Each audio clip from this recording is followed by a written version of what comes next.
Es ist ein Samstag mit richtigen Wohlfühltemperaturen. Klarblauen Himmel geben nur ein paar wenige harmlose Wolken, meistens so um die 27, 28 Grad.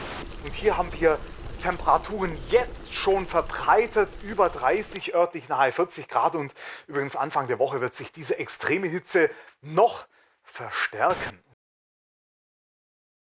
Ist raus.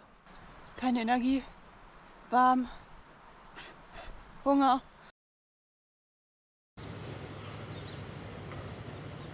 Wir fahren heute, wir nehmen euch mit auf eine kleine Runde. Kleine. Mal wieder eine etwas größere für uns. Wir fahren heute geplante 140 Kilometer grob Richtung Lüneburger Heide. Gucken, ob das klappt. Die letzten Strecken waren alle so unter 100. Ab 100 hatten wir mehr Knieweh. Wir schauen mal, ob das heute funktioniert. Unser Problem heute war nur, dass wir eigentlich ein Stück mit dem Zug rausfahren wollten, aber wir jetzt nicht mehr mit dem Zug rausfahren dürfen. Haken ist halt, dass wenn es irgendwann nicht mehr gehen sollte, es gibt keine Alternative. Also müssen wir da jetzt irgendwie durch, vor allem ich. Die Freude hat nicht ganz so lange gehalten, denn zunächst mal kamen wir durch Baustellen, Umleitungen und sonstige Dinge, die unseren Weg doch ein bisschen verkompliziert haben. Jetzt alte Elbbrücken, super schön, aber dieser Blick hier ist einfach großartig.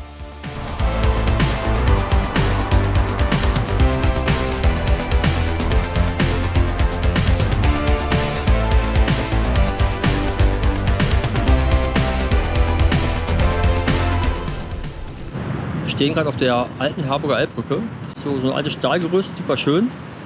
Und gibt es seit 1899. Und es ist echt ein Highlight, sich das anzuschauen, hier drüber zu fahren und kurz stehen zu bleiben. Hat auch einen super schönen Ausblick in Richtung Hamburger Hafen.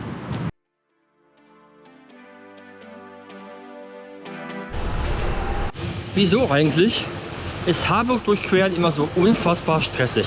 Findest du auch Harburg so scheiße? Ja, es ist einfach nur Stress, da irgendwie durchzukommen. Jedes Mal wieder. Also jetzt nichts gegen Harburg generell, aber die Verkehrsführung da rund um den Bahnhof ist schon ziemlich beschissen.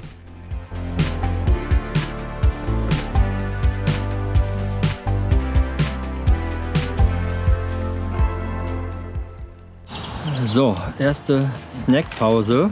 Da hat jemand ein Hüngerchen angemeldet. Ja, wenn der Magen sagt, er braucht was zu futtern, dann muss er was zu futtern kriegen.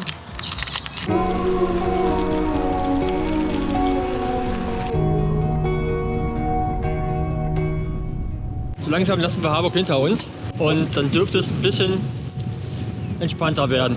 Endlich mal Felder zu sehen und sowas halt. In diesem Moment war die Vorfreude noch groß. Wir freuten uns auf die Natur, die auf uns zukam. Denn nichts hilft besser beim Runterkommen, als von Bäumen umgeben zu sein. Und außerdem spendeten die an diesem warmen Tag ein bisschen Schatten.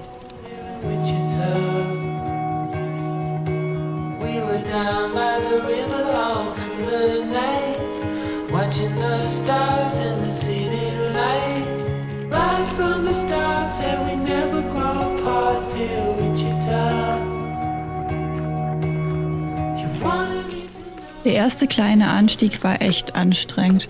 Offenbar war das nicht so richtig mein Tag heute. Auch zu Janis Glück folgt ja eigentlich auf den Anstieg auch immer eine Abfahrt. Und die kam dann auch.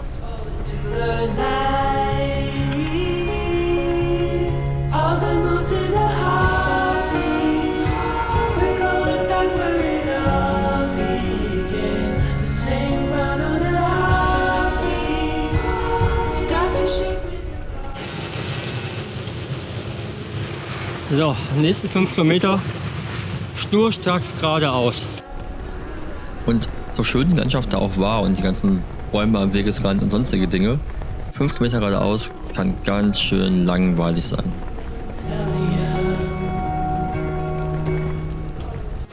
Und, wie geht's dir? Anstrengend heute. Anstrengend heute, warum? Weiß ich nicht, Gegenwind. Dann geht's ein bisschen hoch, wieder ein bisschen runter.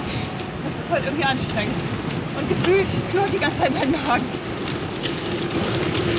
Gut, wie schon mal erwähnt, in dem vorherigen Video, Hunger hat sie immer.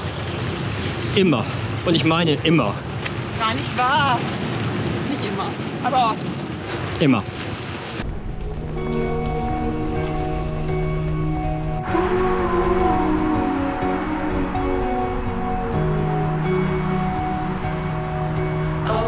down by the river all through the night, watching the stars in the city light. Die ersten 40 Kilometer sind drin, 90 sind es noch. Das geht ja, ne? 90? Puh. Platz, ne? Ich merke ein bisschen mein Knie. Tja, das kommt davon, wenn man seine Physioübungen nicht regelmäßig macht. Ja, hast ja recht. So we stay up to the morning light. Es ist echt warm heute und super stickig. Das macht irgendwie nicht so viel Bock. Puh. Warm ist ja schön, aber stickig nicht so, ne? Ja, könnte ruhig mal ein bisschen mehr erfrischender Wind zukommen oder so, ja, sowas halt. Sowas halt. Sowas ist dann auch eine Abfahrt.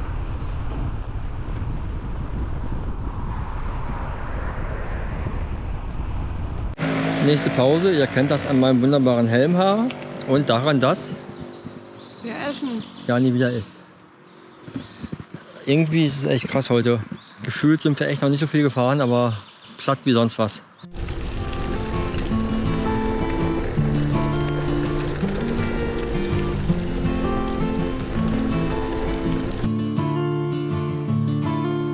Middle of the road, it's just a feeling of a distant melody unknown. I was doing fine, I minded my own business till the day you took me home. You came into my life like a sweet embrace, swept me off my feet and made me whole again. Der Übergang zwischen Wald und Heide ist immer wirklich richtig schön. Aber leider hatte ich an diesem Tag kein Auge dafür, denn ich war nur damit beschäftigt, hinter Björn herzukommen.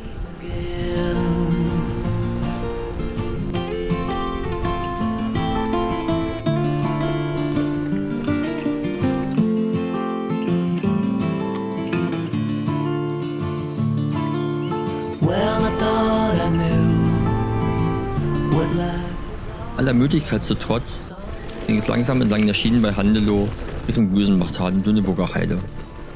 Langsam ging uns auch das Wasser etwas zur Neige, aber das war uns recht egal, denn wir hatten ja diverse Spots auf der Karte ausfindig gemacht, wo wir das Wasser auffüllen konnten.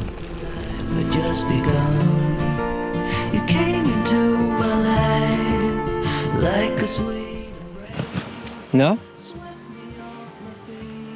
Ja, ungefähr so. Es ist spannend, dass sonst ich der bin, der immer so hängt. Und heute bist du das mal. Heute fehlt mir irgendwie die Energie. Tja. Ich finde es okay, es ist anstrengend, aber es ist okay. Es ist nur sehr ungewohnt, dass ich mal der bin, der vorne fährt und das Tempo zu schnell macht. Das haben wir sonst nicht so. Naja. Wir sind mittlerweile irgendwo in der, ja, es dürfte schon Lüneburger Heide sein. Erst Heilstück sind wir schon durch, aber so genau, wo wir jetzt sind, kann ich euch jetzt nicht so genau sagen. Aber das ist ja, das kennt ihr ja auch nicht anders von mir. Okay, kleine Anmerkung am Rande. Ich habe wirklich keine Ahnung, wieso ich immer sage, ich weiß nicht, wo ich bin, wo doch direkt vor meiner Nase ein GPS-Gerät auf meinem Lenker hängt und ich einfach gucken könnte. Was stimmt nicht mit mir? You came into my life like a sweet embrace, swept me off my feet and made me whole again. You came in my life, I wanna see your face. Never will I be the same again. Never will I be the same again.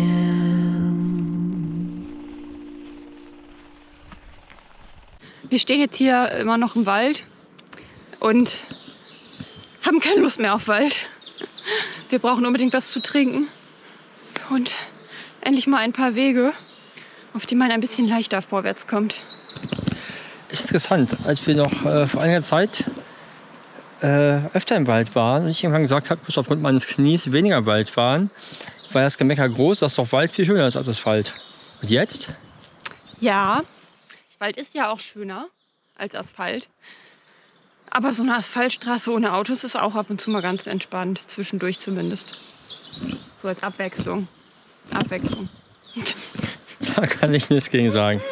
Ob jetzt das Kopfsteinpflaster wesentlich besser für Jani war, kann ich nicht beurteilen. Da fragen wir Sie am besten mal selbst. Natürlich war das Kopfsteinpflaster nicht besser, aber zumindest waren die Waldwege vorbei.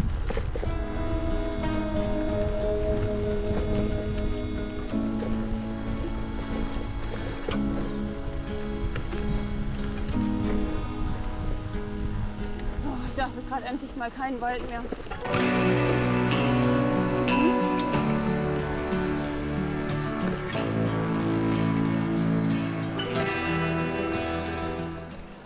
Es ist auch echt warm. Also der Hu hat irgendwie gerade was von 31 Grad in der Sonne erzählt, die auf ihn draufknallt. Und wenn man nach oben guckt, ist da relativ wenig, was wolkig ist. Da ist so eine, zwei. Das hier ist eine tolle, aber K.O.-Frau. Hungrig wie immer. Hungrig. Ja, ich hätte gerade Bock auf eine Cola, aber ich habe neulich ja gelernt, dass wenn man die Cola zu früh zu sich nimmt, der Körper dann bald die nächste möchte. Und das halte ich dann heute nicht für eine gute Idee. Außer du nimmst gleich 2. Eine für dann und eine Außer für ich nehme später. gleich 2, ja. Aber es gibt ja an Tankstellen ja auch nur Coca-Cola und die will ich ja auch nicht. Von daher ist das vielleicht eine Lösung für zu Hause. Tja, Lösung hin oder her, es war erstmal keine Option, denn die auf der Karte markierten Geschäfte waren nicht da oder hatten zu. Und auch die Wasserstellen waren ein bisschen schwierig. Aber dann kam uns der Tod zur Rettung in Form eines Friedhofs. Für mich aber noch so ein Wasser aus. Das Geräusch ist komisch. Riecht wie Wasser.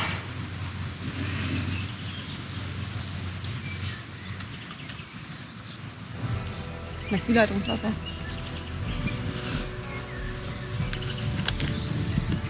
Na gut. Die Luft ist raus. Ich weiß nicht, wie weit wir sind, ob wir auch schon bei 100 sind oder so, keine Ahnung, aber das ist heute nicht mein Tag. Echt nicht. Und die da, Die da auch nicht. Für die ist da auch nicht der Tag heute.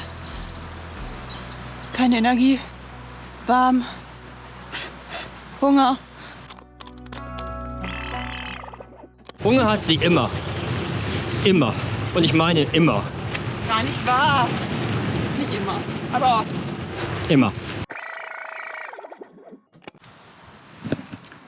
Es ist so, man nimmt sich was vor und dann merkt man irgendwann so in der Mitte des Ganzen, dass man sich vielleicht ein bisschen übernommen hat. Und das ist echt schade und ärgerlich. Aber mal schauen. Jetzt was essen und vielleicht geht dann ja wieder bergauf mit dem Körper.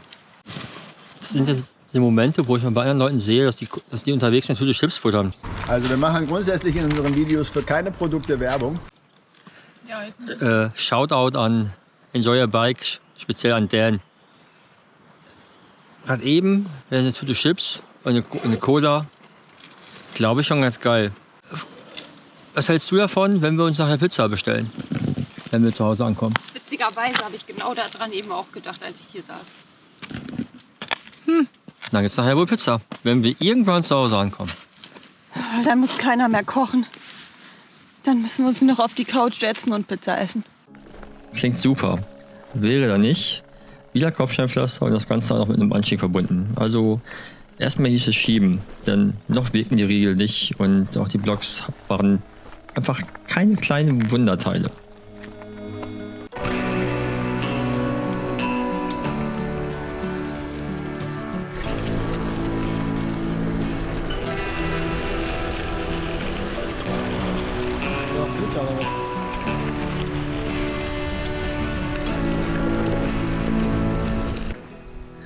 Tja, diese tollen Erinnerungen. Kehrtwende voraus, trinken nicht vergessen. Ist super, wenn das Wasser ausgeht, man sich verfährt und na egal, was hatten wir ja wieder jetzt? Verfahren, naja, mal mehr, mal weniger. Es ging jedenfalls jetzt entlang der Seewe erstmal wieder weiter Richtung Hamburg. Im Hinterkopf hatte ich die ganze Zeit eine kühle Cola. Und Jani hat mir in der Zwischenzeit versprochen, am nächsten Stop mit Cola-Möglichkeit kauft sie mir eine Cola.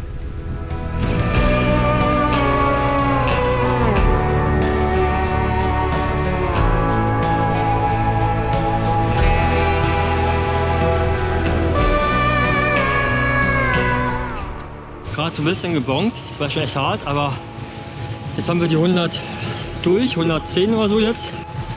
Haben jetzt noch knapp 30, 25, 30 vor uns. Langsam habe ich richtig Bock auf Pizza. Aber ansonsten läuft es wieder ein bisschen besser.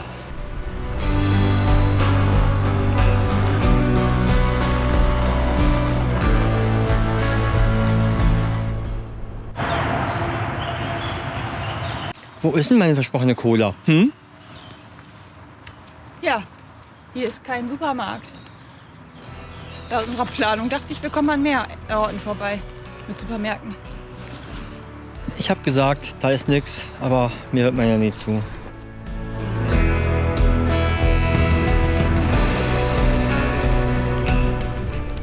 Das war ein richtig toller Weg. Irgendwo versteckt eine Wiese, diverse kleine Löcher und fiese Löcher und eins davon richtig schön Vorrat rein. Ich dachte, ich gehe aus dem Sattel raus und derselbe knallt der Sattel nach oben und richtig schön in die Weichteile. Das war ein Spaß. Nicht. Ich konnte halbwegs ausweichen. Ja, Ich habe aber auch nicht so empfindliche Weichteile.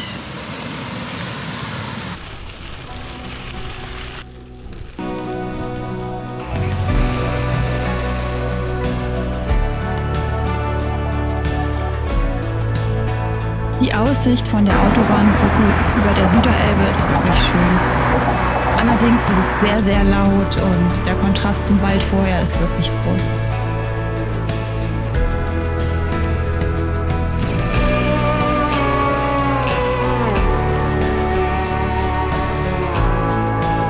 So 1,5 Wochen später fuhren wir dann über die Elbbrücke wieder rein nach Hamburg und wieder war der Blick großartig, aber in meinem Kopf war eigentlich schon die Vision der Pizza in meinem Magen.